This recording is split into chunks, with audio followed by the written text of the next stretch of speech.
వెళ్తుంటే ట్రైన్ వెనక అది రైలు ఇంజన్ బడి దెబ్బల్లాక చక్కగా ప్రసన్న స్వామి అత్యంత స్వామి అసలు అంటే నేను భౌతికం మాట్లాడను దేనికి సలహా ఇవ్వనని తెలుసు మీకు. ఆధ్యాత్మిక సందేహాల్లో 10 మందిలో అడిగితే అయిపోయాను. నేను చెప్పినప్పుడు అక్కడ ఏంటంటారు మన కళనకులకు చెప్తారా స్వామి అంటున్నారు. కొత్తగా అడిగినట్టు ప్రశ్న అది 10 మందికి ఆల్రెడీ ఆన్సర్ చేసి ఉంటాను.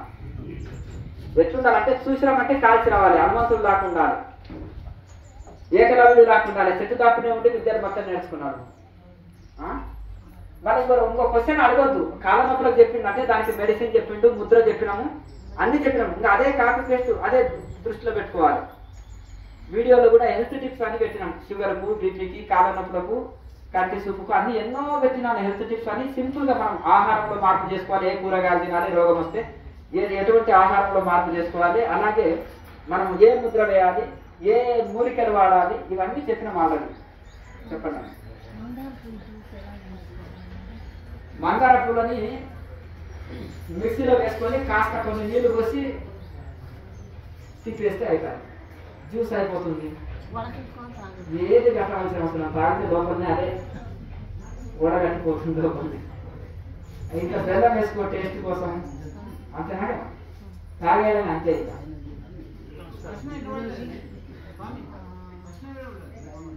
చెప్పండి.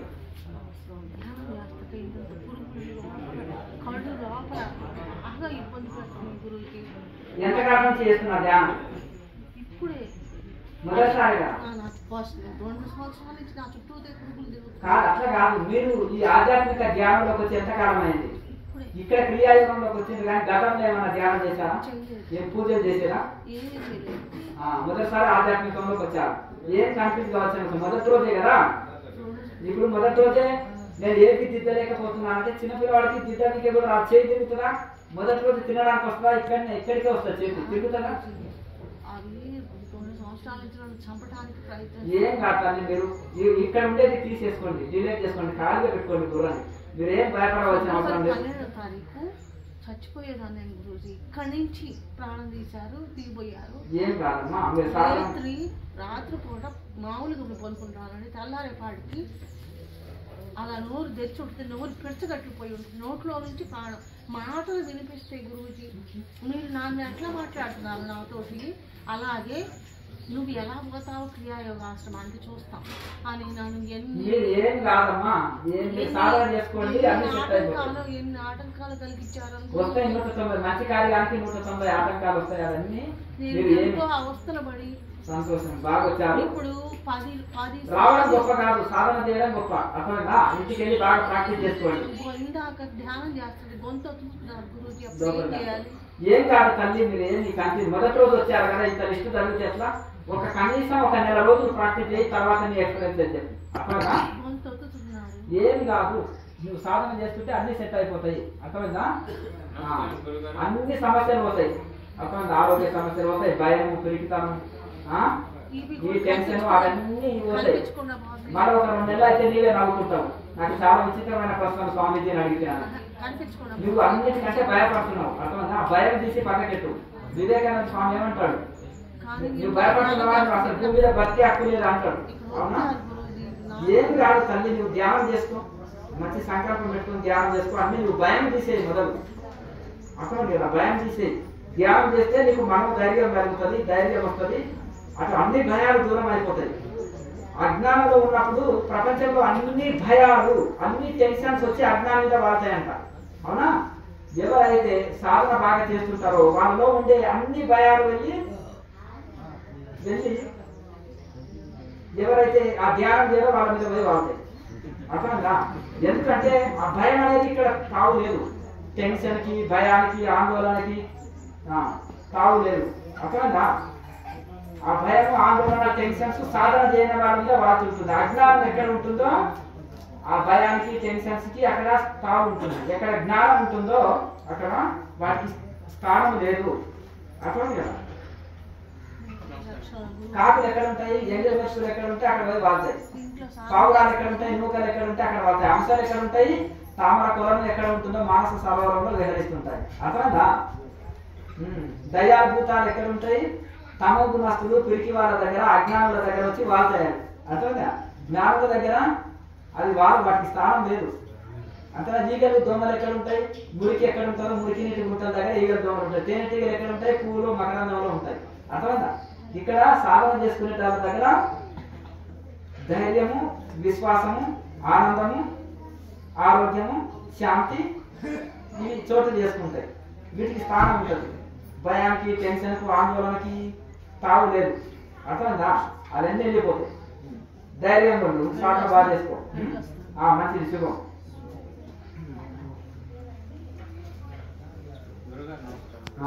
ప్రతిరోజు ఉపయోగించే వస్తువులు హైదరాబాద్ దొరుకుతాయన్నారు. అవి ఇక్కడ మీరు ఏమైనా తెప్పగలుగుతారా?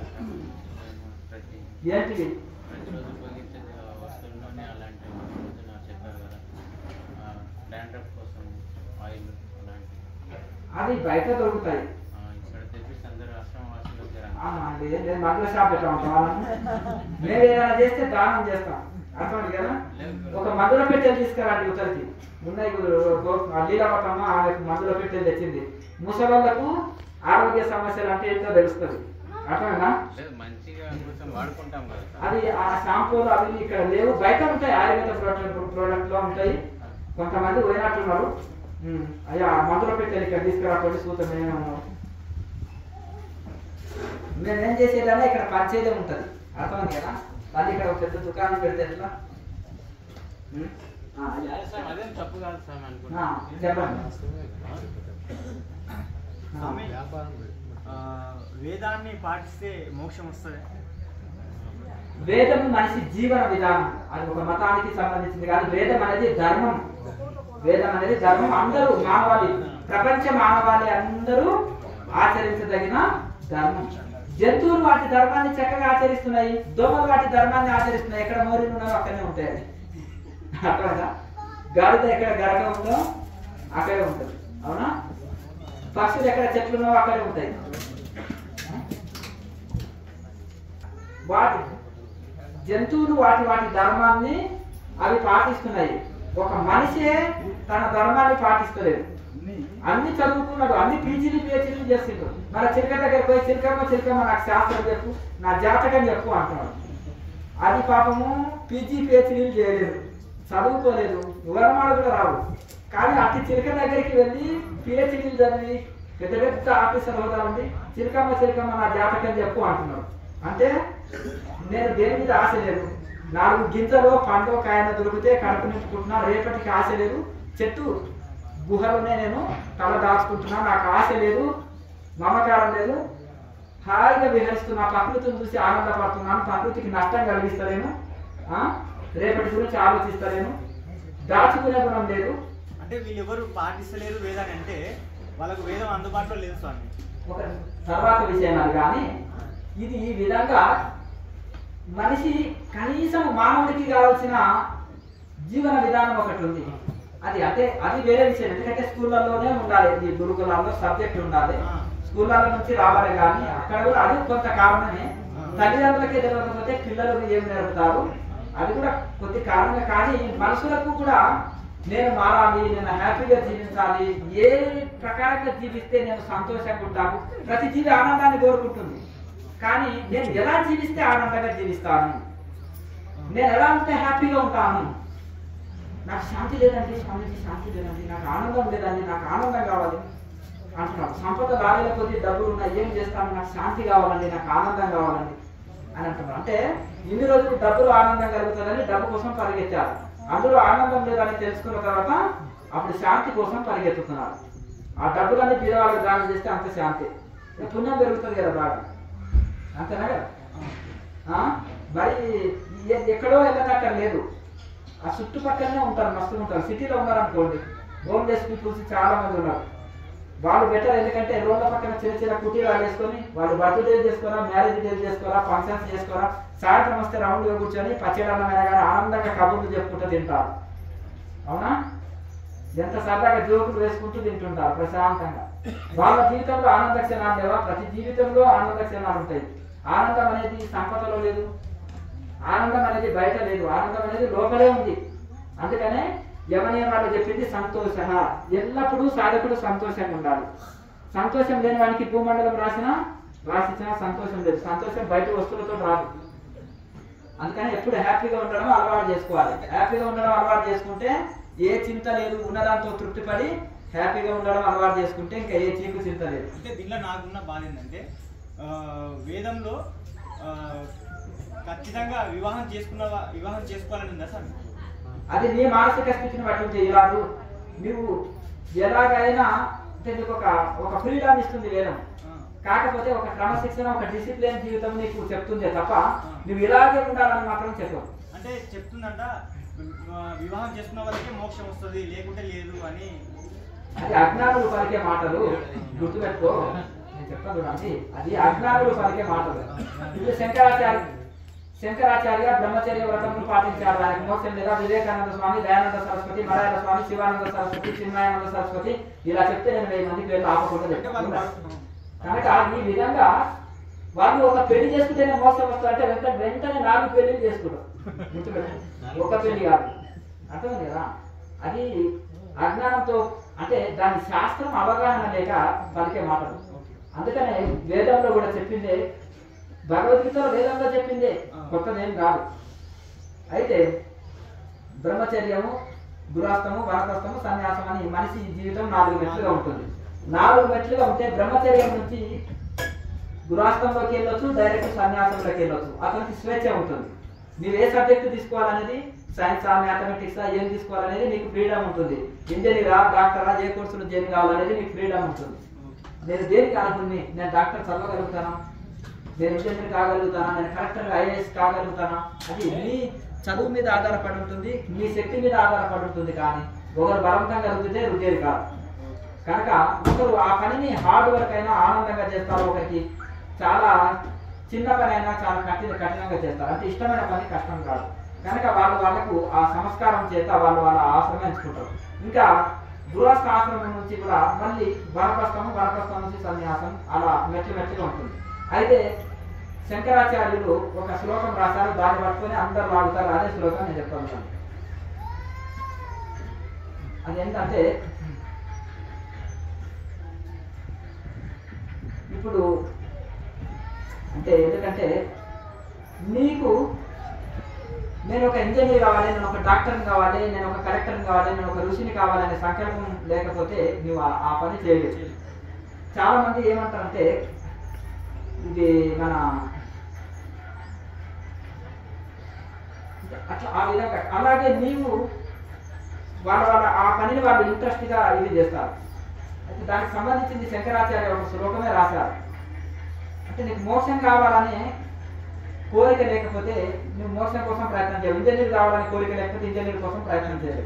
అలాగే చిన్నప్పటి నుండి వాళ్ళు నేను ఒక ఋషిలాగా కావాలని వాళ్ళు కలలు కంటుంటారు చాలా మంది. ఎందుకంటే ప్రతి రంగంలో ఒక కలెక్టర్ని ఇన్స్పైర్ అవుతారు యూత్, ఒక పోలీస్ ఆఫీసర్ని ఇన్స్పైర్ అవుతారు, ఒక డాక్టర్ని, ఒక ఇంజనీర్, నేను అంటే గొప్పవాళ్ళు కావాలి. లేకపోతే ఒక సంఘ సంస్కర్త ఉంటారు, ఒక మంచి గొప్ప వ్యక్తులని మనం ఇన్స్పైర్ అవుతాం, ఆదర్శం తీసుకుంటాం. అలాగే ఇందులో కూడా ఆ మహానుభావులు కూడా పూర్వ ఋషులను ఆదర్శం తీసుకొని ఈ మార్గంలో వచ్చి బ్రహ్మచర్య వ్రతంలో, సన్యాసంలో ఈ మార్గంలో వచ్చేసారు. కనుక ఇది ఏదైతే ఉందో ఈ యొక్క పెళ్లితోటే మోసం కలుగుతుంది. అంటే ఈ యొక్క ఋషులు ఎందరో ఉన్నారు, బ్రహ్మచర్య వ్రతం పాటించే ఋషులు, అర్థం కదా. అంటే భగవద్గీతలో కూడా చెప్పింది, ఏ మోసం కోరి బ్రహ్మచారులు బ్రహ్మచర్య వ్రతము పాటిస్తున్నారు, అతి మోస స్థితిని నేను కలిగిస్తున్నాను. కనుక వాళ్ళ ఇంట్రెస్ట్ని బట్టి, వాళ్ళ ఆసక్తిని బట్టి ఇది కావాల్సిందే తప్ప ఇది ఇలా ఉండు అలా ఉండు అనేది చెప్పరు. కాకపోతే బ్రహ్మచర్యానికి బ్రహ్మచర్య ఆశ్రమ ధర్మాలు ఉంటాయి, గృహస్థకు గృహస్థ ధర్మాలు ఉంటాయి, సన్యాసికి సన్యాస ఆశ్రమ ధర్మాలు ఉంటాయి. ఆ ఆశ్రమ ధర్మాలు పాటించినప్పుడు లాభం లేదు. అయితే మీకు ఎందుకు అడుగుతుందంటే, నాకు చిన్నప్పటి నుంచి ఒక ఋషి, ఒక సన్యాసి లాగా, అంటే దేవుని సేవ చేసుకుంటూ ఎప్పుడు ఉండాలనే ఒక ఆలోచన. కానీ ఇక్కడ మళ్ళీ వేదం మధ్యలో అడ్డం ఏంది, తల్లిదండ్రిని విడిచిపెట్టరాదు అనేది ఒక మాట, భగవంతుడి మాట. అయితే ఇక్కడ నేను ఆల్రెడీ అమ్మ నాన్న అడిగాను స్వామి, నేను సన్యాసంలోకి వెళ్ళిపోతాను, నాకు దేవుని సేవ తప్ప నాకు వేరే అవసరం లేదు, దైవ ధ్యానం నాకు ఒకటి కావాలని చెప్తే నన్ను కొట్టారు స్వామి. నువ్వు ఇప్పటి నుంచి ఏం సన్యాసి ఏది అని చెప్పేసి కొట్టారు. ఇంకా అప్పటి నుంచి వాళ్ళని అడగడం బంద్ చేశాను. ఇక నాకేమో ఎక్కువ ఇష్టం, నాకు ఎక్కువ ఒక ఋషి, ఒక సన్యాసి, మంచి ఋషి కావాలని. ఇద్దరు నాకు తమ్ముడు. మీ అన్నకు మొత్తం ఆస్తి వదిలేసి సన్యాసులు అర్థం కదా. ఎవరైనా ఉండాలి, నువ్వు వాళ్ళ ఆస్తి అక్కర్లేదు, వాళ్ళకి అక్కర్లేదు, నమస్తే నేను అసలు నాకు వద్దని చెప్పాను. అయిపోయింది. ఇంకా నెక్స్ట్ నీకు ఇంట్రెస్ట్ ఉన్నప్పుడు బ్రహ్మదేవుడు కూడా నేను ఆపడలేదు. అయ్యా బాబు ఉండని నేను చెప్పిన అమ్మ నాన్న పర్మిషన్ కావాలి ఉండని నేను ఒకటే చెప్పినాను. మూర్ఖులని బ్రహ్మదేవుడు కూడా ఒప్పించలేదు, అర్థం కదా. మూర్ఖుని బ్రహ్మదేవుడు కూడా తృప్తి పెట్టలేదు, అర్థం కదా. అర్థం కదా. ఆస్తి ఉంది కదా, నీ తమ్ముడికి ఇవ్వు, అమ్మ నాన్నని చక్కగా చూసుకోరా అని దానికి పాద నమస్కారం చేసి బయటన్నారు. కూర్చోండి. స్వామి మహాముద్రలో ఊపిరి తీసుకునేటప్పుడు ముక్కు ద్వారా తీసుకుంటాం కదా, వదిలేటప్పుడు నోరు ద్వారా కాకుండా ముక్కు ద్వారా వదలొచ్చు. ముక్కుతోటి తీసుకొని ముక్కు ద్వారానే చేయాలి ప్రాణాయామం అనేది, అర్థంగా.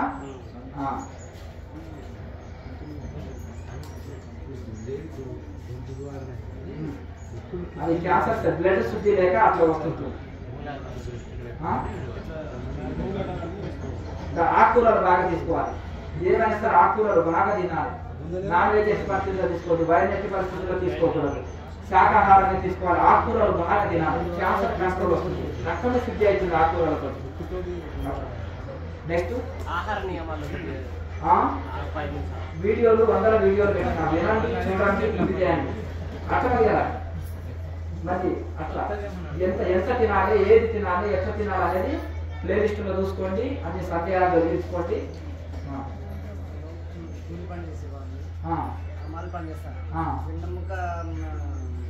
సాధన చేస్తాం కదా శరీరం అలసిపోతాను చేయాలంటే ఉదయం పూట చేసుకో సరిపోతుంది. సాయంత్రం పని చేసి అలసిపోయిస్తాం కాబట్టి లేట్ అవుతుంది, కుదరలేదనుకో ఉదయం పూట ఒక పూట బాగా తెల్లవారుదాం ఒక గంట ముందు ఎక్కువసేపు చేసుకో చేయొచ్చు.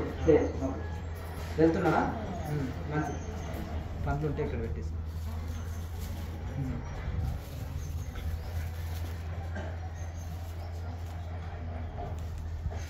మంచిది. ఇంకెళ్ళిరాండి.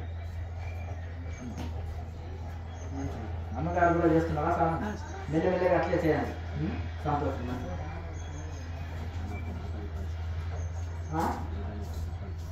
మీరు అన్నీ చెప్పేది మాటలే కదా, మామూలుగా ఏం లేదు కదా. ధ్యానం బాగా చేసుకోవాలి, అర్థంగా. కూర్చోండి. నెక్స్ట్ ఇంకేమైనా మీకు సందేహాలు ఉంటే అడగండి.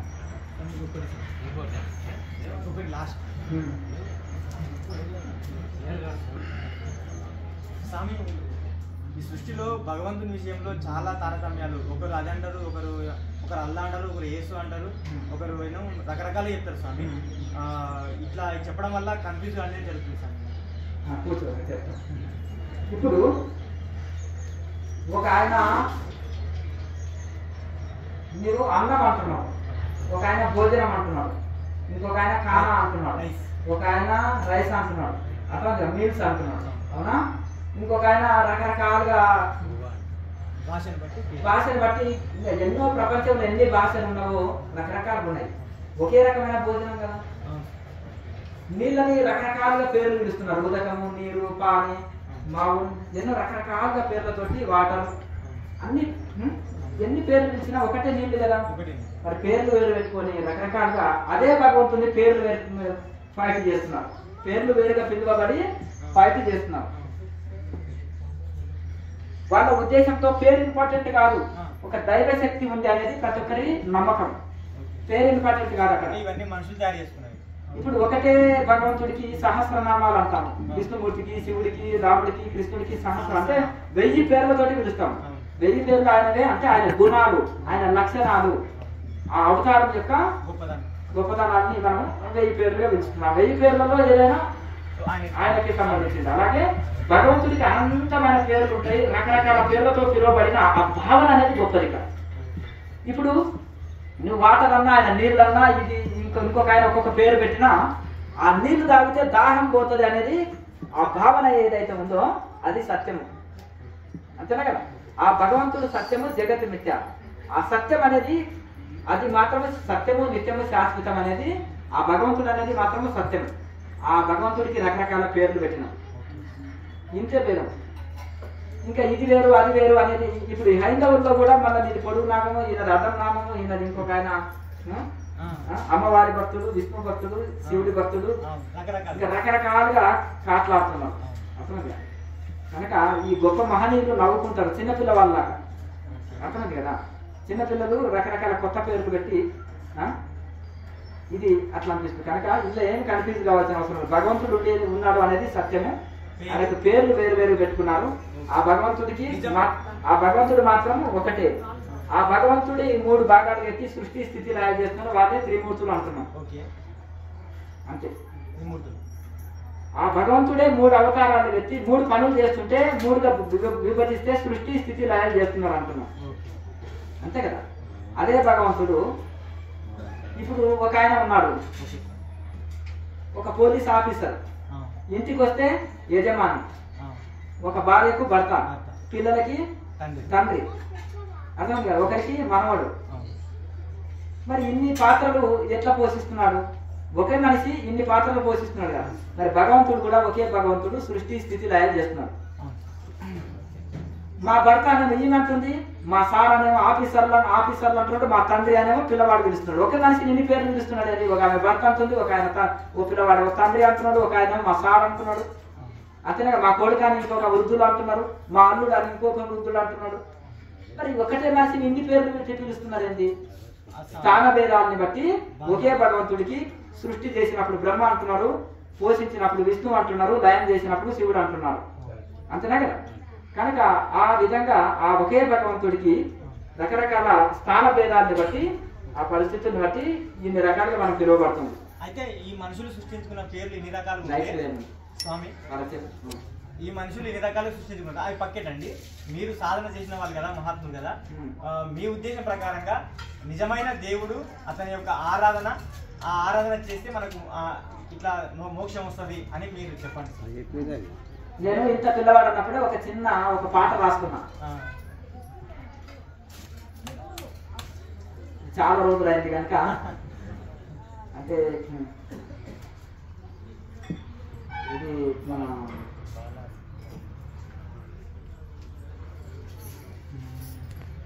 రామయ్యకు మీరు వేదంకు ఎలా చూపేరయ్యా, బ్రహ్మయ్య సృష్టించు, రామయ్య పోషించు, శివయ్య సృష్టిని లయంకు గావించు అని ఒకటి చిన్నది రాసుకుంటే, ఈయన ఒకటే దానికి పేర్లు వేరు పెట్టుకొని నాది గొప్ప అని ఎందుకు కొట్లాడుకుంటున్నారయ్యా అంటే, రామయ్య శివయ్య బ్రహ్మయ్యకు మీరు వేదంకు ఎలా చూపేరయ్యా అనేది. అట్లా ఈ విధంగా మన భగవంతుడికి అన్ని ఎందుకు భేదం చూపుతున్నారు, ఎందుకు ఇది చేస్తున్నారు? నా దేవుడు 4 వేదాలు చదివిన అంటారు, నా దేవుడే గొప్ప అంటారు. 4 వేదాలు చదువుతారంటారు, తాకరాలు ముట్టరాలు అంటారు. అన్ని శాస్త్రాలు చదివిన గొప్ప పండితుని, పెద్ద బ్రహ్మచారిని, గొప్ప స్వామీజీని, నాకు ఇన్ని బిరుదులు ఉన్నాయి, ఇంత పీఠాధిపతిని అంటారు. నీ దేవుడు వేరే, నా దేవుడు వేరే అంటారు. అర్థమైంది కదా? మరి ఈ భేద భావమే అజ్ఞానము, అభేద భావమే అభేద దృష్టి జ్ఞానం. శాస్త్రం ఏం చెప్తుంది? భేద దృష్టి అజ్ఞానం, అభేద దృష్టి జ్ఞానం. అభేద దృష్టి అంటే భేదం లేని దృష్టి, భేదం లేని చూపు, అదే జ్ఞానం. మరి వీళ్ళ జ్ఞానం ఎంతవరకు ఉందో మీరే తెలుసుకోవాలి. ఇంకా మనం పట్టుకుంటే మనం అంటే వాళ్ళ గురించి నడలేను. ఎక్కడైనా లోకంలో భేదం చూపిన వాడు అజ్ఞాని. శాస్త్రం చదివిందా, చదువు వస్తుందా రాదా, ఇప్పుడు చదువు వస్తుందా రాదా, వేద పండితుడా, సన్యాస, బ్రహ్మచారి నాకు అనవసరం. ఎప్పుడైతే భేద బుద్ధి ఉందో అక్కడ అజ్ఞానము పని చేస్తుంది. చీకటి ఉందంటే లైట్ లేదని కదా. మరి సూర్యుడు లేదు, ఇప్పుడు చీకటి ఉందంటే సూర్యుడు లేదని కదా. ఆ సూర్యుడు ఉన్నాడు కానీ మా సూర్యుడు చీకటి ఉంటుందండి, డార్క్ ఉంటుందండి మా సూర్యుడు. మా పంచదార చేతికి ఉంటుందండి, అర్థం కదా. మా కాకి ప్రపంచ సుందరండి, అర్థం కదా. మా కాకి మరి అంతే ఇంకా నీ నోటికుంటే ఎట్లానే చెప్పుకోవచ్చు. అట్లా అలాగే ఈ విధంగా ఎక్కడ వెళ్తుందో మరి అర్థమవుతుంది. కనుక ఈ విధంగా అజ్ఞానం అంటే ఆ విధంగా భేదభావం చూపుతుంది, జ్ఞానము భేదభావం చూపదు. ఎక్కడ ఒక ఋషి భేదభావం చూపిందా? రామకృష్ణ పరమహంస, రమణ మహర్షి, మలయాళ స్వామి, వివేకానంద స్వామి, శంకరాచార్య, వీళ్ళు ఎక్కడైనా భేదభావం చూపెట్టారు? ఎక్కడైనా దేవతల కోసం గొడవ పడ్డారా? అద్వైత సిద్ధాంతం. అద్వైత సిద్ధాంతంలో ఎక్కడైనా దేవతల కోసం భేదం చూపారా? శంకరాచార్య పంచాయతన విగ్రహాలు 5 విగ్రహాలు ఒకే దగ్గర పెట్టి పూజించవచ్చు. ఒకే గుళ్ళో 5 దేవతల్ని పూజించవచ్చు అనే పంచాయతనని తీసుకొచ్చారు. మిగతా దేవతలంతా కూడా భగవంతుని యొక్క ప్రతిబింబాలు అని చెప్పారు. మళ్ళీ అలాగే ఆయన అందరి దేవతల స్తోత్రాలు రాశారు. ఈక్వాలిటీ ఈక్వాలిటీ ఈక్వాలిటీ అని ఏ క్వాలిటీ లేని వాళ్ళు ఈక్వాలిటీ గురించి మాట్లాడేటోళ్ళు ఒక్క దేవతల స్తోత్రాలు రాశారా? అందరు దేవతలను ఒప్పుకుంటారా? మనుషులనే నువ్వు దేవతలనే గౌరవించని వాడివి నువ్వు మనుషులని గౌరవిస్తావా? స్వామి చివరిగా ఒక మాట, కనుక ఆ విధంగా చివరి ఒక మాట, భగవంతుడు ఈ సర్వలోకాల సృష్టికర్త అయినటువంటి తండ్రి, భగవంతుడు అయినటువంటి తండ్రి అతను పంపించినటువంటి గ్రంథం పేరు భగవంతుడు స్వయంగా భగవంతుని ముఖార విధంగా వచ్చిందే వేదము. వేదం. వేదం యొక్క అంతమే వేదాంతము. అంటే వేదంలో ఈ యొక్క జీవన విధానం ఉంటుంది. మోక్షం ఎలా పొందాలనేది మాత్రము వేదాంతంలో ఉంటుంది, ఉపనిషత్తుల్లో ఉంటుంది. మోక్షం ఎట్లా పొందాలి, ఏది జీవుడు ఏది పరమాత్మ జీవాత్మకు భేదము, అలాగే మోక్షం ఎలా పొందాలి, ఆ సాధన ఏంటిది, ఆ జ్ఞానకాండలు. ఈ వేదం అనేది కర్మకాండ, వేదాంతం అనేది జ్ఞానకాండ. అంటే ఇక్కడ వేదం అనేది గ్రంథం, మన భూ ప్రపంచానికి మొత్తానికి గ్రంథం వేదం. ఇక్కడ వచ్చి చూస్తే శివుడు సృష్టికర్త అనడానికి లేదు, విష్ణువు సృష్టికర్త అనడానికి మొత్తానికి ఆధారానికి లేదు, బ్రహ్మానికి లేదు. ముగ్గురు కలిపి భగవంతుని యొక్క ప్రతిరూపాలని చెప్పడానికి అవకాశం ఉంది. అయితే చిన్నప్పుడు మీరు ఏ భక్తి చేస్తారు స్వామి? అర్ధనామమా, నిలువునామమా, బ్రహ్మనా, విష్ణు, మహేశ్వరుడు అంటే ఆ ముగ్గురు మూర్తులకు మూలం ఎవరో వారిని నేను ఆరాధిస్తానమ్మా. అత్యంత అదెక్కడ ఉంటుంది స్వామి అంటే ఏ చైతన్యం నుంచి ఆ ముగ్గురు పుట్టారో, ఏ చైతన్యం నుంచి ఆ ముగ్గురికి ఉనికి ఉందో. నువ్వు భూమి ఆధారంగా ఉన్నావు, భూమి లేకపోతే నిలబడతావు, ఏడ నిలబడతావు? భూమి ప్రతి జీవరాశులకు ఆధారం కదా. అలాగే ఈ ముగ్గురు మూర్తులకు ఏది ఆధారమో లోపల చైతన్యం ఒకటే కదా, ఆత్మ చైతన్యం ఒకటి ఉంది కదా. అది యొక్క ఆత్మ చైతన్యం నేను ధ్యానిస్తాను. అంటే నా బాధ ఏంటంటే వీళ్ళు ముగ్గురు పేర్లు చెప్పగలుగుతున్నాం కానీ వీళ్ళకు మూలమైనటువంటి భగవంతుడు అంటున్నా కానీ అతని పేరు చెప్పలేకపోతున్నాం అని నా బాధ. అందుకనే భగవంతుడికి నామం లేదు, గుణం లేదు, రూపం లేదు, ఇవన్నీ మనం ఏర్పాటు చేసుకున్నామని శాస్త్రమే చెప్తుంది కదా. నిరాకారము నిర్గుణము, అవునా కదా. భగవంతుడు నిరాకారం నిర్గుణం, మనం సాకారం ఏర్పాటు చేసుకున్నాం విగ్రహం పెట్టుకొని, ఆయన సాకారం కల్పించుకున్నాం. భగవంతుడికి నామం లేదు, రూపం లేదు, గుణం లేదు, ఆయన నిరాకారుడు. ఆయన సాకారంలో ఉంటాడు, మళ్ళీ నిరాకారంలో ఉంటాడు.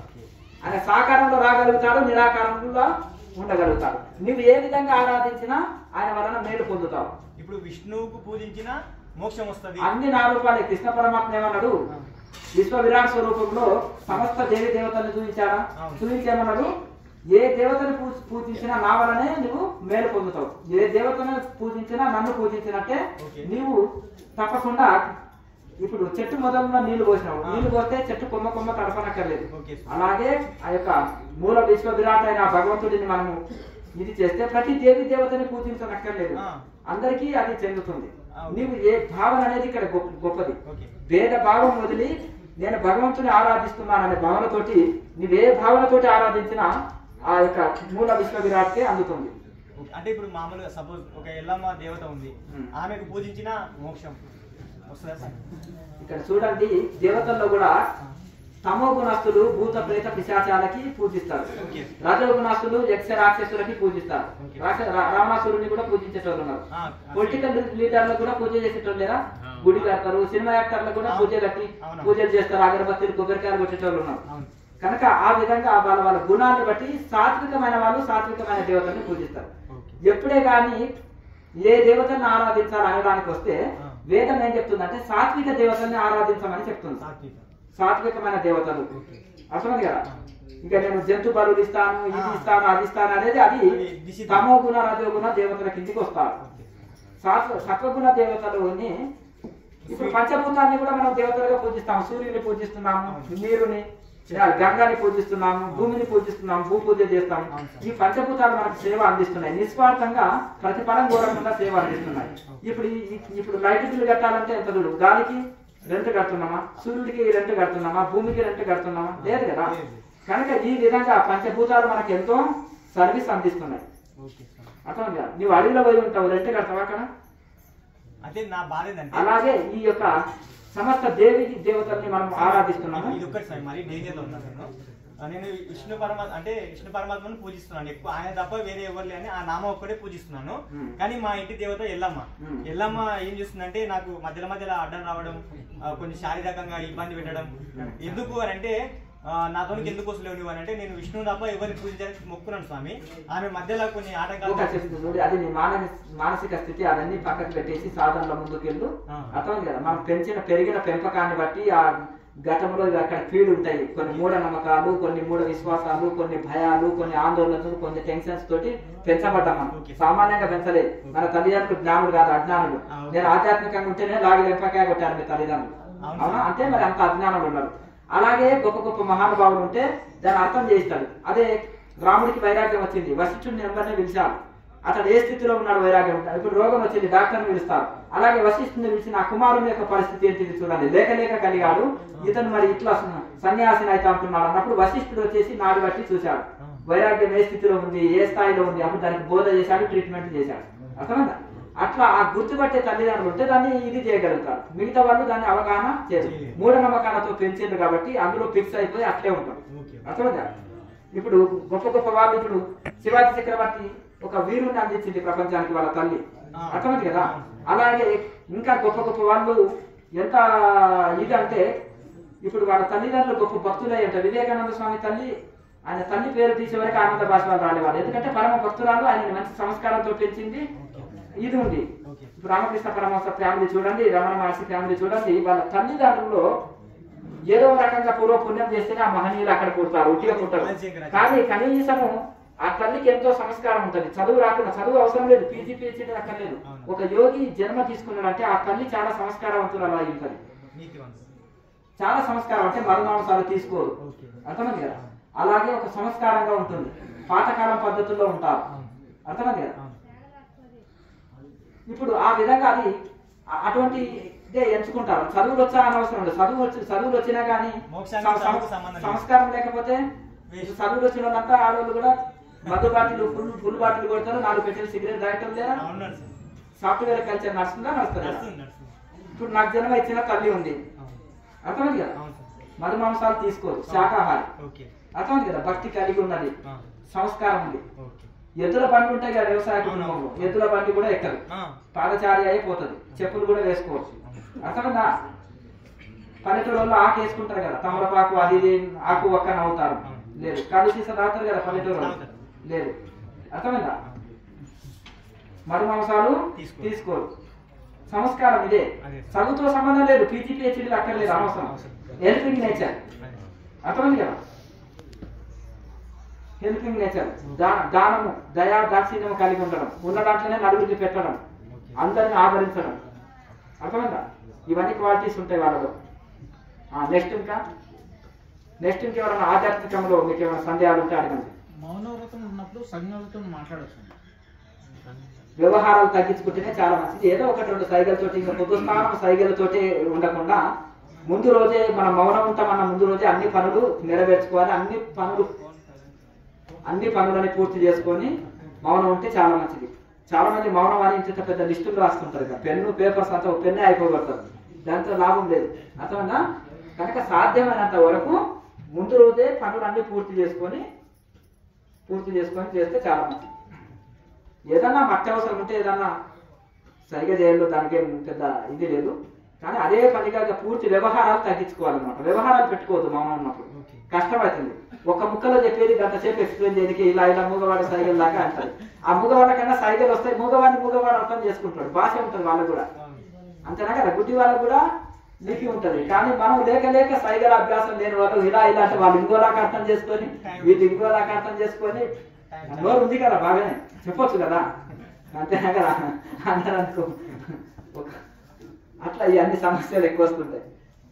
లేదంటే ఒక పేపర్ మీద రాసి ఒక ముక్క చూపిస్తే అయిపోతుంది, 2 మాటల్లో అయితే 1-2 ఇంకా సైకిల్ అర్థం చేసుకోలేరు మన వాళ్ళు. ఇంకా మన సందేహాలు ఉంటే అడగండి, లేకపోతే నేను లోపలికి వెళ్తాను.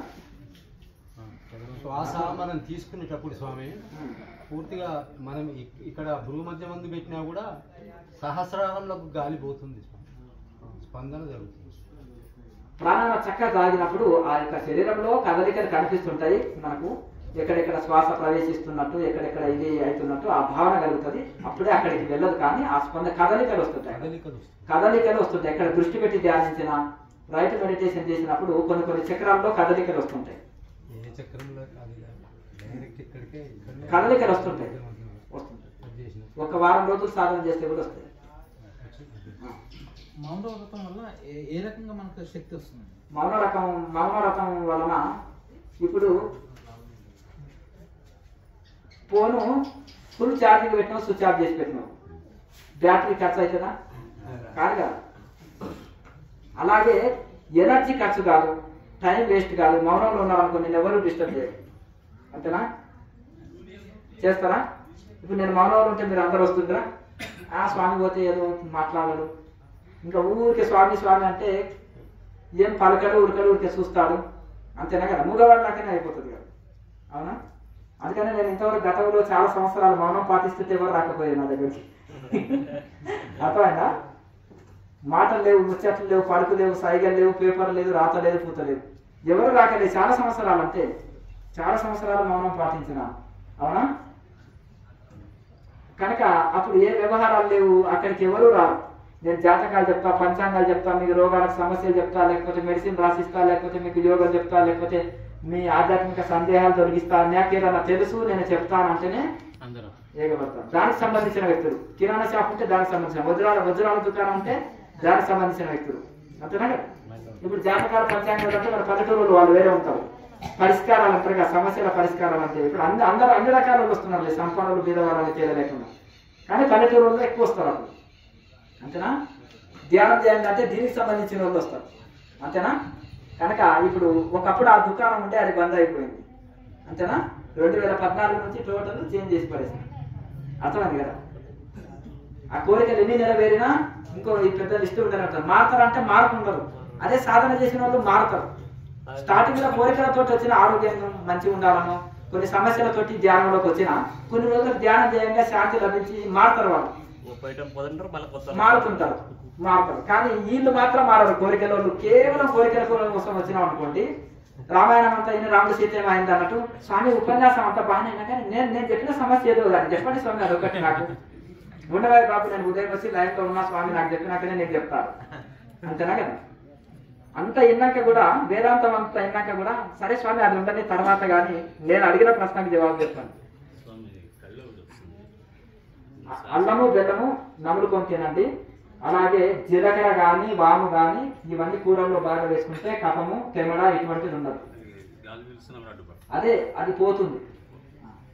స్వామి నేను ఇక్కడే మీ దగ్గర తర్వాత మాట్లాడతాను. నెక్స్ట్ ఇంకా మీకు ఏమైనా సందేహాలు ఉంటే అడగండి. ఇంకొక విషయం స్వామి, భగవద్గీతలో అది ఉండదు, నువ్వు ఇక్కడనే ఉన్నట్టున్నావు కదా, మళ్ళీ నీకెందుకు వాళ్ళకి పోయేటోళ్ళకి అవకాశం భగవద్గీతలో శ్రీకృష్ణుడు శాస్త్ర విహిత కర్మలను త్యజించినంత మాత్రాన మీకు మోక్షం అనేది దొరకదు, ఖచ్చితంగా శాస్త్ర విహిత కర్మలను పాటించాల్సిందే. ఒకవేళ ఎవరైతే కర్మలను త్యజించి సన్యాసిగా మారుతారో వాళ్ళకు మళ్ళా అదేంది శిక్ష కూడా ఉంటది అని చెప్తున్నాడు స్వామి భగవద్గీతలో. ఇక్కడ చూడండి, సన్యాసం ఇచ్చేవాడికి 3 లోకాలు ఏ కర్మే లేదు. నేను ఏది వద్దనుకుని దైవం కోసం వెళ్ళిపోయాడు అతను ఏది వద్దని మోసం కోసం వెళ్ళిపోయినాక అతనికి ఏం కర్మ? సంసారం అయితే పిల్లలకి వాళ్ళకి స్కూల్ ఎందుకు ఎందుకు పెళ్లి చేసుకున్నావు అనేది అంతనా అంతేనా? మరి సమాజంలో కూడా ఎందుకు ఆ చేత కానీ ఎందుకు చేస్తున్నావు, పిల్లల్ని కానీ రోడ్డు మీద ఎందుకు చేసినావు అంటారా? అవునా? మరి ఇంకా సన్యాసికి ఏముంది, ఎవరికి జవాబు చెప్పుకోవాలి?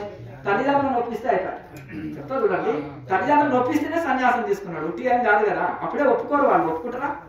ఆయన యుద్ధం చేశాడు, దాంట్లో కూడా ఒప్పించడానికి ఎన్నో రకాలుగా ఇది చేసి ఒప్పించుకున్నారు, అవునా కదా? కనుక ఈ కాలంలో లవ్ మ్యారేజ్ అంటే మనం ఒప్పుకుంటారు తప్ప సన్యాసం అంటే ఒప్పుకోరు తల్లిదండ్రులు, అవునా కదా? కనుక ఆ విధంగా వాళ్ళకు అది కూడా వాళ్ళ పూర్వ పుణ్యం.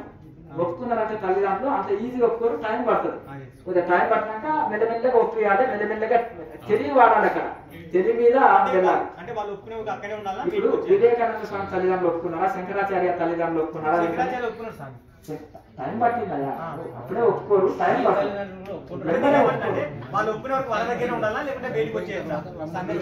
ముందు నీ మానసిక స్థితి మీద ఆధారపడి ఉంటుంది. ఎప్పుడైతే నీకు దృఢమైన, ఒక నిమిషం, నీకు దృఢమైన సంకల్పం ఉండి నీకు దృఢమైన అది లేదు నేను బ్రతకలేను. ఇప్పుడు ఒక అమ్మాయిని లవ్ చేసినావు, ఎగ్జాంపుల్ చెప్తున్నా, ఆమె లేని నేను బ్రతకలేను అనుకున్నావు, అమ్మ నాన్న చెప్తావా? చెప్పారు. అత్తమ్మ చెప్తావా? బ్యాగు తీసుకొని చెలో శ్రీశైలం తిరిగిపోతున్నా. ఎందుకు? అయ్యగారికి ఇంతో అంత కట్నం ఇస్తావు, ఇంకా నమ్మకం లేకపోతే రిజిస్టర్ మ్యారేజ్ చేసుకుంటావు, అంతేనా కదా? నమ్మకం ఉంటా. ఇంకా మీకు రెస్పాన్సిబిలిటీ ఎవరు? మీరు కొట్లాడడానికి ఎవరు రావు. ఎందుకు? మీకు మీరే రెస్పాన్సిబిలిటీ ఎట్లా ఉండి అంటారు, అవునా? ఎందుకు? మీరు అండర్స్టాండింగ్ తోటి సమస్యలు వస్తే పరిష్కరించుకోవాలి. వాళ్ళ తరపు వాళ్ళు రాదు, వీళ్ళ తరపు వాళ్ళు రాదు, అంతేనా? అలా నీవు కూడా మోసకాంతంలో లవ్లో పడ్డావు అనుకో, నాకు మోసం కావాలని కోరిక పుట్టిందనుకో, ఎవరికీ చెప్పవు, జంపు రాత్రికి రాత్రి నేను పోతాను నేను పోతాను నేను పోతాను అంటే రామకృష్ణ పరమహంస అంటాడు, ఏమండి మీ బావమరిది మా తమ్ముడు ఈ మధ్యలో ఎందుకు సన్యాసం పుచ్చుకుంటానని ఊరికే బ్లాక్ మెయిల్ చేస్తున్నాడండి తల్లిదండ్రులని, నేను వెళ్తానంటే ఊరుకోవే వాడి జన్మలో సన్యాసించాడు అన్నాడు. ఎందుకు సార్ అంటే సన్యాసించేటోడు ప్లాన్లు తీసుకోడు, ప్లాన్లు గీయడు అన్నాడట.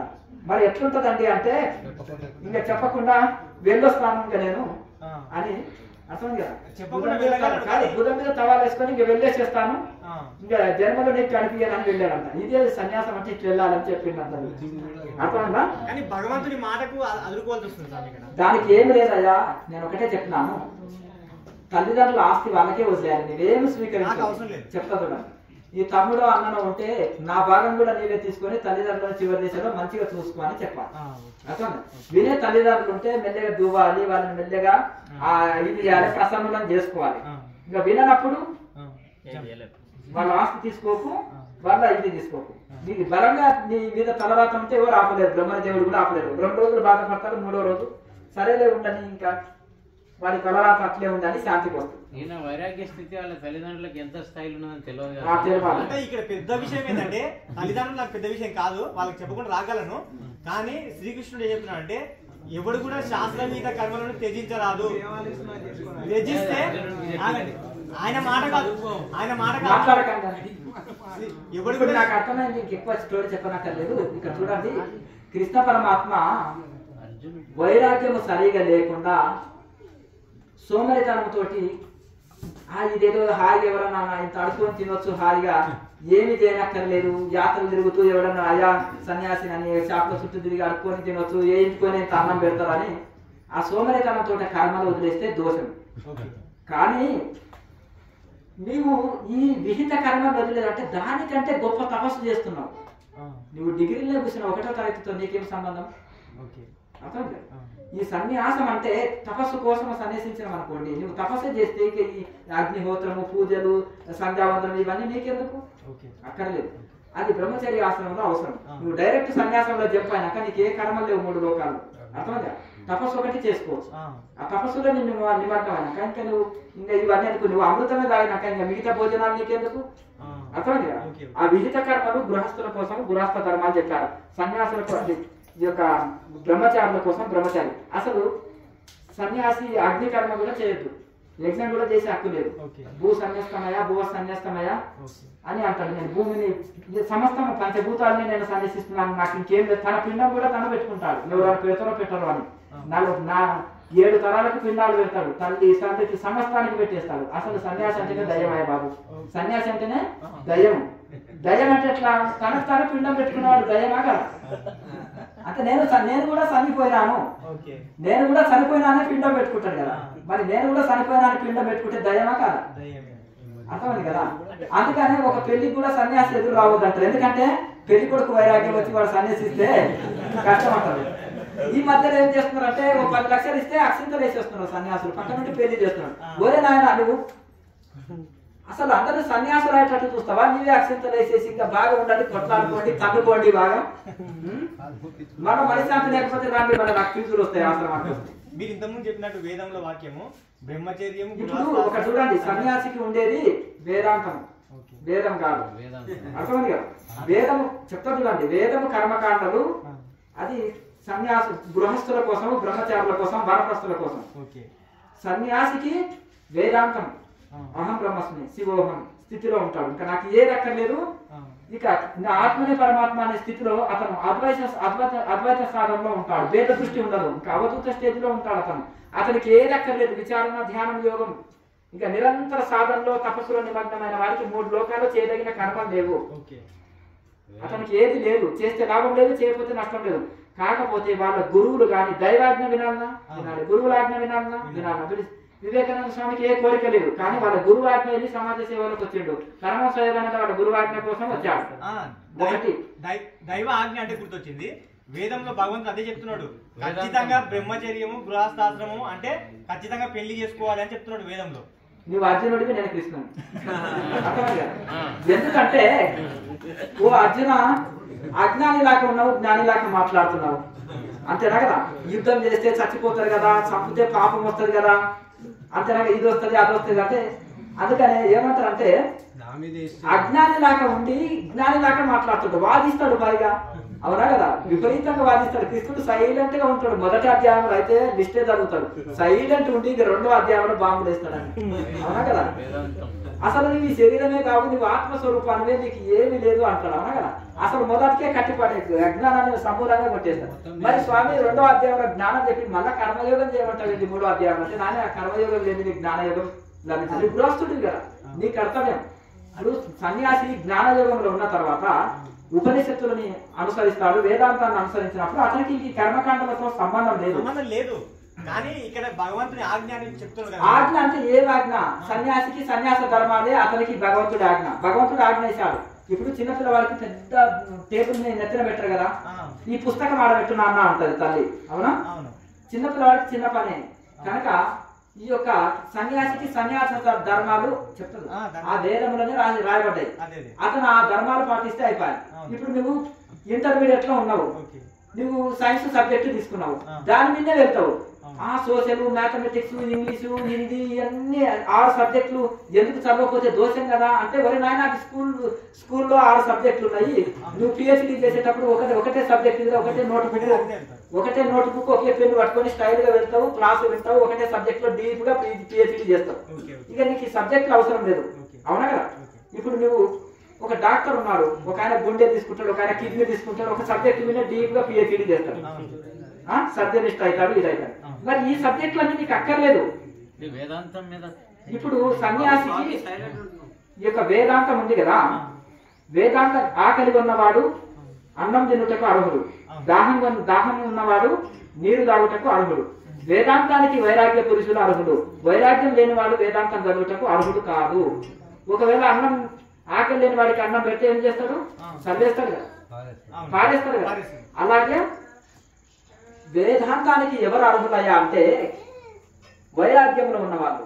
సన్యాసానికి ఎవరు అర్హులయ్యా అంటే వైరాగ్యంలో ఉన్నారు. నాకు దేని మీద ఆశ లేదు, దేని మీద కోరిక లేదు, నాకు ఎవరొద్దు, నాకు భగవంతుడు ఒకటే కావాలి అన్న వాళ్ళు వైరాగ్య పురుషులు. ఆ వైరాగ్యంలో ఉన్న వాళ్ళు స్త్రీలు గాని పురుషులు గాని సన్యాసం తీసుకోనికి అర్హులు. వాళ్ళ సబ్జెక్టు కూడా వేదాంత విచారణ తపస్సు చేసుకుంటే సరిపోతుంది. ఈ కర్మకాండలు అక్కర్లేదు. అది కూడా భగవంతుడు చెప్పిందే, అది కూడా ఉపనిషత్తులు చెప్పిందే, అది కూడా ఋషులు చెప్పిందే, భగవంతుడు చెప్పిందే. అది పాటిస్తే చెప్పదు, అది పాటిస్తే దైవాజ్ఞ పాటించినట్టే. సన్యాసి వచ్చి గృహస్థ ధర్మాలు పాటిస్తే పాపము, సన్యాసి గృహస్థుడు పోయి సన్యాస ధర్మాలు పాటిస్తే పాపం. కనుక దానిలో ఇవి ఉంటాయి. కనుక ఎవరి ధర్మాలు వాళ్ళకు రాయబడ్డాయి. అర్థం కదా? అంటే చివరిగా లాస్ట్ ఒక మాట అక్క, మీకు దీంట్లో అర్థమైన విషయం ఏంటంటే సన్యాసి ఉన్నాడు, వేదంలో సన్యాసం తీసుకోమంటున్నాడు, కానీ అంతకన్నా ముందు బ్రహ్మచర్యం తర్వాత గృహస్థాశ్రమం పాటించు. స్వామి ఇది లాస్ట్, నువ్వు సన్యాసం వానప్రస్థం తర్వాత సన్యాసం తీసుకో, కానీ అంతకన్నా ముందు బ్రహ్మచర్యం తర్వాత గృహస్థాశ్రమం పాటించు, గృహస్థాశ్రమం తర్వాత వానప్రస్థం తీసుకో అని ఖచ్చితంగా భగవంతుడు ఆజ్ఞయిస్తున్నాడు. ఆజ్ఞయిస్తున్నాడు. ఉండనే బాబా, అర్థమైంది. ఇప్పుడు బ్రహ్మచర్యము గృహస్థము మాట్లాడకండి, బ్రహ్మచర్యము అరే మాట్లాడకండి బాబు కాసేపు. ఇప్పుడు బ్రహ్మచర్యము గృహస్థము వనప్రస్థము సన్యాసం అని స్టెప్ బై ఉంటుంది కదా. డైరెక్ట్ బ్రహ్మచర్యం నుంచే సన్యాసంలోకి వెళ్తే దోషం కదా అంటుంది. ఇదే నీ డౌట్, దానికి క్లియర్ చేస్తా. ఇప్పుడు ఒక బాబు ఉన్నాడు, 5th క్లాసే చదివాడు. 5th క్లాస్ చదివి ఏం చేసిండు, లేబర్ పనికి పోయాడు, చదివించే వసతి లేదు. లేబర్ పని చేస్తూ 10 రూపాయలు సంపాదించుకున్నాడు, చదువు విలువ తెలుసుకున్నాడు. తల్లిదండ్రులు చదివించలేకపోయారు, అతనికి శ్రద్ధ ఉంది కానీ చదివించలేకపోయారు. అప్పుడు ఓపెన్ యూనివర్సిటీ తోటి వాడికి కసి ఉంది చదువు అంటే. ఆ కసి ఉంది కనుక ఏం చేసేస్తాడు, ఫీజు కడతాడు, డైరెక్ట్ ఓపెన్ యూనివర్సిటీలో డిగ్రీ పట్టా పొందుతాడు. అయ్యో 5 నుంచి 6 చదవాలి, 7 చదవాలి, 8 చదవాలి, 9, 10, 11, 12 చదవకుండా నువ్వు డైరెక్ట్ డిగ్రీ 13 ఎట్లా చదివినవయ్యా అని అంటే ఎట్లా? అంటే ఇది స్టడీ విషయంలో అరే ఉండనే బాబు, ఏంటైనా వర్తిస్తుంది. ఇక్కడ చూడండి, గత జన్మలో ఎన్నో జన్మలో సంసార జీవితము గడిపి రోత పుట్టి భగవంతుడా మళ్ళీ నన్ను సంసారిగా పుట్టించకు, మళ్ళీ పుట్టించకు అది జపం చేసుకుంటుంటాడు. మళ్ళీ జన్మ వస్తే నేను సన్యాసం డైరెక్ట్ పుచ్చుకుంటాను, నాకు సన్యాసమే కావాలని కోరికతోటి దేహం వదులుతాడు కనుక వాడికి చిన్నప్పటి సందే ఇప్పుడు శంకరాచార్య గొప్ప గొప్ప మహానుభావులు, గొప్ప గొప్ప ఆయన గృహస్థాశ్రమం నుంచి వచ్చారు బ్రహ్మచారిగా. కనుక ఆ విధంగా ఎన్నో జన్మల నుంచి ఈ సంస్కారం చేత వాళ్ళు తహతహలాడిపోయి ఈ వైపు డైరెక్ట్ జంప్ అవుతారు. వాళ్ళు డైరెక్ట్ ప్రమోట్ అయ్యిండ్రు. కానీ ఈ విధంగా స్టెప్ బై స్టెప్ అవసరం లేదు, స్టెప్ బై స్టెప్ అవసరం లేదు. రాకపోతే మీకు శిక్ష ఉంటది ఖచ్చితంగా చెప్తున్నాడు. ఇక్కడ ఏ శాస్త్రం చూపెట్టున్నా లేదు. ఇప్పుడు శంకరాచార్య కంటే గొప్ప మేధాగా వివేకానంద స్వామి కూడా భగవద్గీతనే అంటారు, మలయాళ స్వామి కూడా భగవద్గీతనే అంటారు. మరి అందరూ నీవు కూడా భగవద్గీతనే. నువ్వు ఒకటి చూడాలి బాబు, ఇక్కడ చూడండి, శంకరాచార్య పరంపరలో మాట్లాడకండి. శంకరాచార్య పరంపరలో నేను నాగసాధువులో సన్యసిస్తే 1,00,000 మంది ఉన్నారు నా మిత్రులు, అందరు బ్రహ్మచారులు ఉన్నారు. మరి వాళ్ళకి మోసం లేదా? అలాగే ఒకటి చూడండి, ఎందరో మహనీయులు కొన్ని లక్షల మంది బ్రహ్మచర్యం నుంచి సన్యసించారు. దానికి శాస్త్ర ప్రమాణాలు ఉన్నాయి. డైరెక్ట్ బ్రహ్మచర్య ఆశ్రమం నుంచి కూడా నువ్వు మలయాళ స్వామి ఒక గ్రంథం రాశాడు. అది నువ్వు ఒక పెద్ద వేదంలో ఎందుకు వెళ్తావు కానీ ఆ ప్రమాణంగానే రాశాడు. ఆ యొక్క గృహస్థికు ధర్మము, సన్యాసికి ధర్మము, బ్రహ్మచర్యం నుంచి కూడా నువ్వు సన్యసించవచ్చు అన్నప్పుడు గత జన్మ సంస్కారంతో డైరెక్ట్ కూడా సన్యాసం అందరూ రాగలుగుతారా? ఇప్పుడు ఎవరినైనా ఉన్నాడు కొత్తగా లవ్ లో పడ్డాడు, లేకపోతే పెళ్లి చేసుకోవాలని కోరికతో ఉన్నాడు, వాడికి 1 కోటి రూపాయలు ఇస్తాను సన్యసించరా బాబు అంటే సన్యసిస్తారా? ఒరే నాయన నేను పీఠాధిపత్యం చేస్తా, దానికి 1000 కోట్ల ప్రాపర్టీకి అధిపత్యం చేస్తా అంటే ఒరే బాబు సన్యసిస్తా, అన్ని రూల్స్ ఉంటాయి, ఏం తినాలి, ఏం మాట్లాడాలి, ఎట్లుండాలని, ఫ్రీడమ్ ఉండదు, మందు కొట్టడానికి అవకాశం ఉండదు, ఇంకేం చేయడానికి అంతేనా కదా, ఫ్రీడమ్ గా ఉండడు.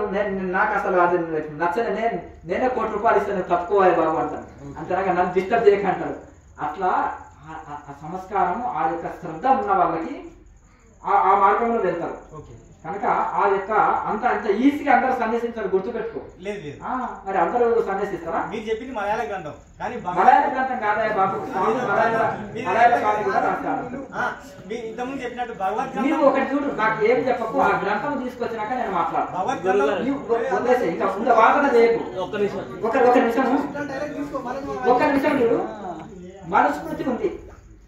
మనుస్మృతిలో ఇప్పుడు బ్రాహ్మణులు ఏం చూపిస్తారు, బ్రాహ్మణుడికి గోదానము, భూదానము, సువర్ణదానం చేయాలి, అతడే అర్హుడు, అతడే వేద చదువుటకు అర్హుడు, అతడే పాద పూజకు అర్హుడు, అతడే అన్ని చేయడానికి అర్హుడు, మిగతా వాళ్ళంతా దాసులే. వెరమ ధరలు ఉన్నారనుకో 1 కోట్ల రూపాయలు వాళ్ళకు ఇవన్నీ అర్హులు, దాసులు, వాళ్ళ పిల్లలకి వేదం చెప్పొద్దు. రెడ్డి ధరలు ఉన్నారనుకోండి వాళ్ళకు కూడా ఇది చేయొచ్చు. ఇంకా వేరే ఇతర కులాలు ఎవరైనా ఉన్నారనుకో వాళ్ళు 1 కోట్ల రూపాయలు దానం చేయడానికి వాళ్ళు దాసులు కనుక మీరు వాళ్ళు సేవ చేస్తే కొన్ని జన్మలకు బ్రాహ్మణులకు సేవ చేయక మళ్ళీ వచ్చే జన్మలో వాడు బ్రాహ్మణుడు అయిపోతే అప్పుడు దూతం ఆలోచన చేస్తామని రాసుకున్నారు. ఒక మను మహర్షి ఇంత భేద బుద్ధి కలిగితే ఆయన ఋషి ఎట్లా అయ్యిండు? ఇక్కడ చూసుకో, ఆయన పేరు మీద ఈ దొంగలు కల్పిత శ్లోకాలు ఎన్నో రాశారు. ఎందుకంటే ఆనాడు బ్రాహ్మణుడు తప్ప వేరే వాళ్ళు వేదం చదివితే చేతులు కొట్టేసేది, రాజుతోటి పనిష్మెంట్లు ఉండేది, సీసం పోసేది, నానా రకాల పనిష్మెంట్లు ఉండేది.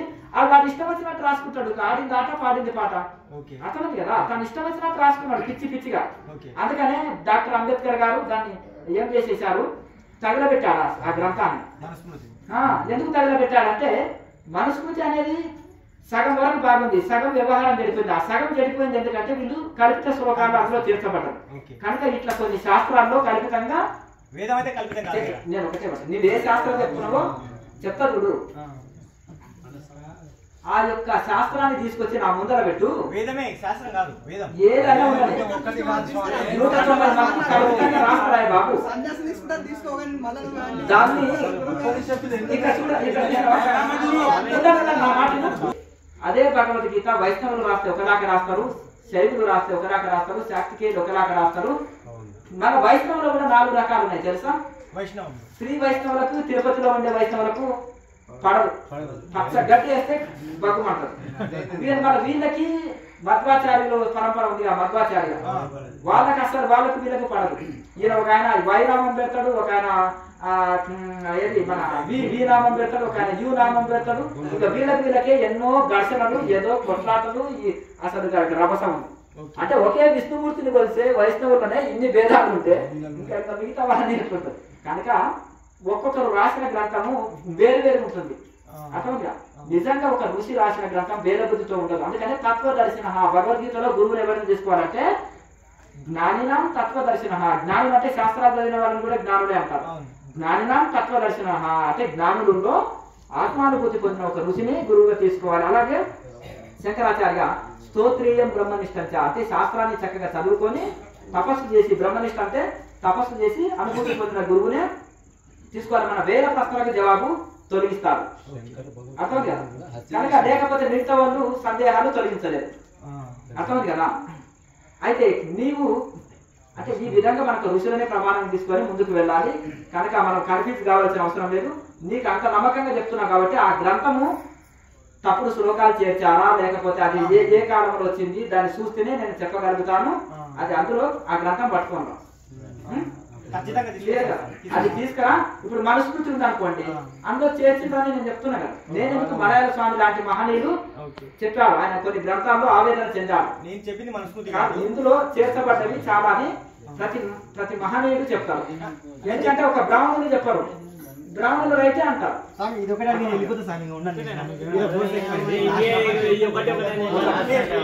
నేను చెప్పింది ఎలాంటి గ్రంథంలో కాదు, నేను చెప్పిన మాట మాట్లాడకండి. నేను చెప్పింది వేదంలో మాట తెస్తాను. అయితే ఆ వేదంలో ఏం చెప్తున్నా అంటే బ్రహ్మచర్యం, గృహస్థాశ్రమం, వానప్రస్థం, సన్యాసం. దాని గురించి మాట్లాడదు. ఉంది అంటే అది తీసుకురా, అందులో ఏముందో నేను చదివి చూపించి చేస్తాను. ప్రమాణం గ్రంథము అక్కడ లేకుండా దాంతో ఎంత మాట్లాడినా టైం వేస్ట్, ఎనర్జీ వేస్ట్. అర్థమవుతుందా? నీవు ఆ గ్రంథం తీసుకొని అంత నమ్మకంగా చెప్పినప్పుడు అది చూపిస్తే అది మనుషులు రాశారా, దేవుడు రాశారా, అది ఎవరు రాశారు? బ్రహ్మదేవుడి పేరు మీద కూడా ఎన్నో రాశారు గ్రంథాలు, ఋషుల పేర్ల మీద కూడా రాశారు, వేదవ్యాసుడి పేరు మీద కూడా రాశారు. తెలుసా నీకు ఆ విషయం? వేదమా ఋషుల పేర్ల మీద, ఆ ఋషుల పేర్ల మీద వాడుకున్నారు. ఇక్కడ చూడండి, ఆ ఋషుల పేర్లను వాడుకొని వాళ్ళ మీద తప్పుడు శాస్త్రాలు ఎన్నో రాయబడ్డాయి. నేను వేరే గ్రంథాల గురించి మాట్లాడడం లేదు సార్. అది తీసుకొని రా, నేను మాట్లాడు. వేదం గురించి తీసుకురాకుండా నేను మాట్లాడు. ధనన్మదాయ శక్తి పరేశాయ పరపీడనాయ కలశ సాధోరు విపరీతమేవ తత్ జ్ఞానాయ దానాయ సంరక్షణాయ. అంటే విద్యా వివాదాయ, విద్య ఎక్కువ చదువుకుంటే వివాదాన్ని ఇస్తుందంట. ఇంకా సూత్రం, ఇంకా తరకానికి సూత్రం మనం ఇంకా తరకము చేస్తుందంట. అంటే ఉట్టి శాస్త్రం చదువుకొని తపస్సు లేని వాళ్ళు తరకంకి రెడీ ఉంటారంట. ఇక అలాగే విద్యా వివాదాయ ధనం మదాయ, ధనం అంటే మదాన్ని ఇస్తుందంట. నేను ఇంత ధనం ఉన్నాను, ఇంకా వాళ్ళు ఎంతమందినైనా కష్టపెడతారు ఆ ధనాన్ని. అంతేనా కదా, లంచాలు ఇచ్చైనా సరే ఫైట్ చేసి ఇస్తారు. అలాగే ధనం మదాయ శక్తి పరేశాయ అంటే మనకు శక్తి ఉందనుకో, ఇతరులను కొట్టుటకో తిట్టుటకో ఇతరులను ఫైట్ చేయటకో వినియోగిస్తారంట. అంటే ఎవరు? దుష్టుల దగ్గర ఉంటే. శక్తి పరేశాయ పరపీడనాయ కలశ సాధోరు విపరీతమేతత్ అంటే కలిపురుషుడికి సాధు అంటే జ్ఞానికి. అంటే అదే ఒక సాధువు దగ్గర ఉంటే, అంటే ఒక జ్ఞాని దగ్గర ఉంటే ఈ శక్తి ఉంటే శరీరం ద్వారా సేవ చేస్తారు. అలాగే ధనం ఉంటే ధనాన్ని కూడా సేవ రూపంలో వినియోగిస్తారు. అలాగే విద్య ఉంటే ఆ విద్య ద్వారా జ్ఞానాన్ని అందరికీ పంచుతారు. అర్థం కదా? ఇదే అజ్ఞాని దగ్గర ఉన్నారనుకోండి, కొంత శాస్త్రం తెలిసిందనుకో వాదనకు దిగుతారు. డబ్బులు ఉన్నాయనుకో ఇతరులని కష్టపెట్టుట కోసం వినియోగిస్తారు. అలాగే శక్తి ఉందనుకో ఇతరులను దుఃఖ పెడతారు ఆ శక్తి ఎనర్జీ ద్వారా. కనుక ఈ విధంగా మరి ఈ స్థాన భేదాన్ని బట్టి ఈ రెండు వేరు వేరు ఫలితాన్ని ఇస్తాయి. కనుక మనము శాస్త్రాన్ని ఏం చేయాలంటే, అందుకనే మంచి ఆత్మజ్ఞానుల దగ్గరనే శాస్త్ర విచారణ జరపాలి. అలాగే దాన్ని కూడా ఒక మనం మాట చెప్పినప్పుడు దాన్ని అర్థం చేసుకునే స్థాయి కూడా ఉండాలి. అలా లో స్థాయిలో ఉండి మనం ఈ స్థాయిలో చెప్తే ఇప్పుడు ఇక్కడ వాదన ఒకటి జరిగింది. ఏంటిది? గృహస్థ ఆశ్రమము అంటే బ్రహ్మచర్యము, గృహస్థము, వనప్రస్థము, సన్యాసము ఎటు తిరిగి క్రమ పద్ధతిలోనే వెళ్ళాలి తప్ప ఇట్లా వెళ్ళకూడదు అనేది ఆ బాబు వాదన. అయితే ఎటు తిరిగి ఆ గ్రంథం ఏదో తీసుకురానంటే లేదు నా ప్రశ్న అర్థం కాలేదు. మళ్ళీ ఇక్కడ రాముడు సీత ఏమాయంటే ఆ గ్రంథం తీసుకురా, నీవు అంత నమ్మకంగా చెప్పినప్పుడు ఆ గ్రంథం తీసుకొస్తే ఏ గ్రంథంలో ఉంది అనేది తేలుతుంది కదా. అదే ఈ పిల్లవాడు పంగనామాలు పెట్టుకొని వచ్చింది, చెప్పలు ఆ పంగనామాలు పెట్టుకొని వచ్చింది కదా. ఆ పంగనామాల్లో బ్రహ్మచారులు ఎంతమంది సన్యాసించారు? మరి వాళ్ళు ఇప్పుడు జీవస్వామి ఉన్నాడు, మరి బ్రహ్మచర్యం నుంచి ఎందుకు సన్యాసించాలి? మేము సీక్రెట్ గా పెళ్లి చేసుకున్నాడా ఇతని గురువు? చెప్పండి. మరి లేదు కదా, బ్రహ్మచారి కదా. మరి బ్రహ్మచారి అన్నప్పుడు మరి ఆయన మీ ప్రశ్న ఏమను అర్థమైంది కదా. అది ఒక క్రమ పద్ధతిలో సన్యాసించేది ఒకటి ఉంటుంది, డైరెక్ట్ సన్యాసం తీసుకునేది ఒక పద్ధతి ఉంటుంది. ఆ శాస్త్రం తీసుకొని వచ్చేస్తే అతను డౌట్ దగ్గరనే నేను క్లియర్ చేయగలను. అది తీసుకురాడు, నాది అర్థం కాలేదు దానికి అర్థం కాదు ఏముంది ఎన్ని వేదాలు చదివిన ప్రాక్టికల్ లేకపోతే ఆ వేదం అంతా లేదు. ఆ పిల్లవాడుకి ఏమి తెలియదు, అమాయకుడు. సరే ఇక్కడక్కడ విన్నది. సరే ఇంకా నెక్స్ట్ ఏమంటే